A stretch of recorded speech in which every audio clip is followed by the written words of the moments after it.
नमस्ते साथी भाइ बहिनीहरू। आजको यस भिडियोमा विशेष गरी तीन नेपाली स्टुडेन्टहरूको लागि हो जसले नेपालबाट इन्डियामा पढ्न आउने सोच बनाइरहेको छन् र धेरै स्टुडेन्टहरूको मनमा एउटै प्रश्न चलिरहेको हुन्छ कि इन्डियामा कुन ठाउँमा पढ्नका लागि बेस्ट हुन्छ भनेर र कुन सिटी सेफ छ र कहाँ राम्रो कलेज र एफिटेबल खर्च हुन सकिन्छ।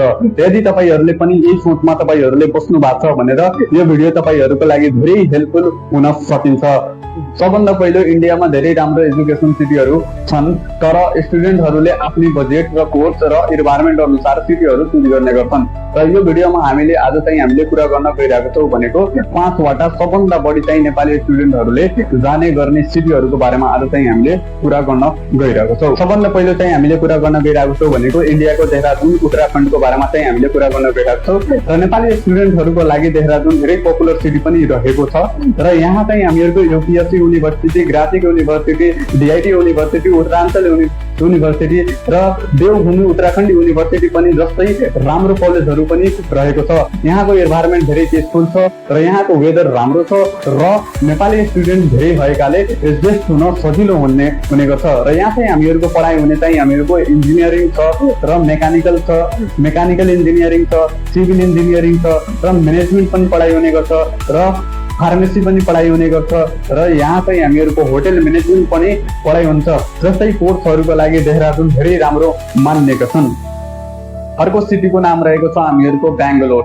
यदि तपाईहरूलाई आइटी, कम्प्युटर साइन्स वा टेक्नोलोजिकल फिल्डमा तपाईहरूलाई इन्ट्रेस्टेड हुनुहुन्छ भने बेङ्गलोरको धेरै राम्रो अप्सन हुन सकिन्छ। यसलाई इन्डियाको आइटी हब पनि भन्ने गर्छन् र यहाँ इन्टर्नसिप र जब अपर्च्युनिटी धेरै छ। तेस्रो सिटीको नाम रहेको छ भनेको हामीहरूको दिल्ली। दिल्लीमा धेरै टप युनिभर्सिटी र कलेजहरू छन् र यहाँ एजुकेसनको अपर्च्युनिटी धेरै छन्, तर यहाँ खर्च अलिक बढी हुन सकिन्छ। चौथो सिटी रहेको छ हामीहरूको पुणे। पुणे स्टुडेन्ट सिटी भनेर पनि चिन्ने गरिन्छ र धेरै स्टुडेन्ट स्टडी गर्न आउँछ। यहाँ हामीहरूको पढाइ हुने आइटी, म्यानेजमेन्ट, इन्जिनियरिङ लगायत धेरै कोर्सहरू पनि यहाँ पढाइ हुन छ र तपाईहरूले पनि पुणे आउन चाहनु भइरहेछ भनेको तपाईहरूको अप्सन धेरै राम्रो हुन सकिन्छ।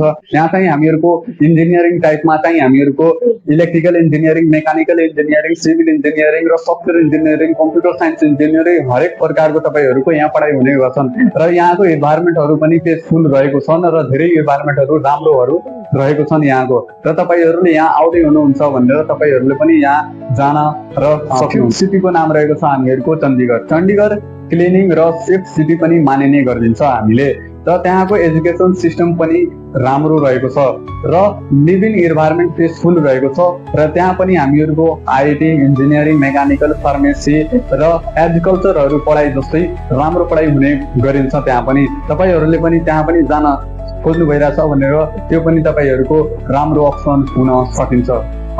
साथीहरू, सिटी चुज गर्न भन्दा अगाडि सिटीको नाम ठुलो मात्र भएर हुँदैन, यही कुराहरू पनि तपाईहरूलाई ध्यान दिनुपर्छ। कलेज राम्रो छ कि छैन, फी स्ट्रक्चर कस्तो छ भनेर त्यो पनि हेर्नुपर्छ, होस्टेल फ्यासिलिटी कस्तो छ भनेर त्यो पनि तपाईहरूलाई हेर्नुपर्छ, सेफ इन्भाइरोमेन्ट छ कि छैन, स्कलरसिप पाउँछ कि पाउँदैन भनेर त्यो पनि हेर्नुपर्छ र प्लेसमेन्ट अपर्च्युनिटी तपाईहरूलाई पाउँछ कि पाउँदैन भनेर त्यो पनि तपाईहरूलाई हेर्न धेरै जरुरी हुन्छ। कलेजहरू भन्दा वा सिटीहरू तपाईहरूले चुज गर्नु भइरहेछ भनेर र कलेजहरू पनि चुज गर्नुभयो भने यो कुरा सबै ध्यान दिनुपर्छ हजुरहरूलाई।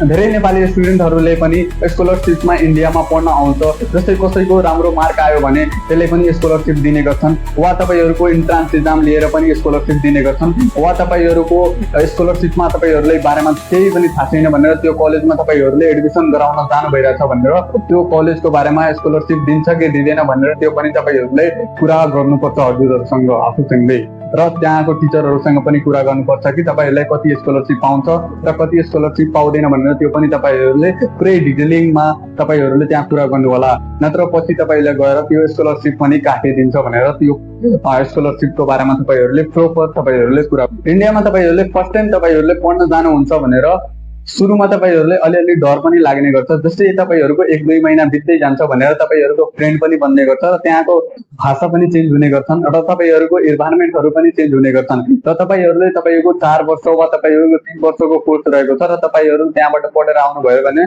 तपाईँको फ्युचर पनि राम्रो बन्न सकिन्छ।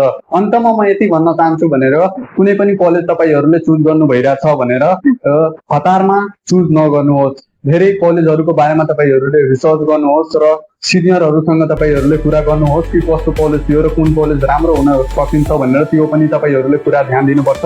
र तपाईँहरूले यो भिडियोमा लास्टसम्म जोड्नु भएको छ भनेर लाइक कमेन्ट सेयर गर्न नबिर्सनु होला। हस्, धन्यवाद।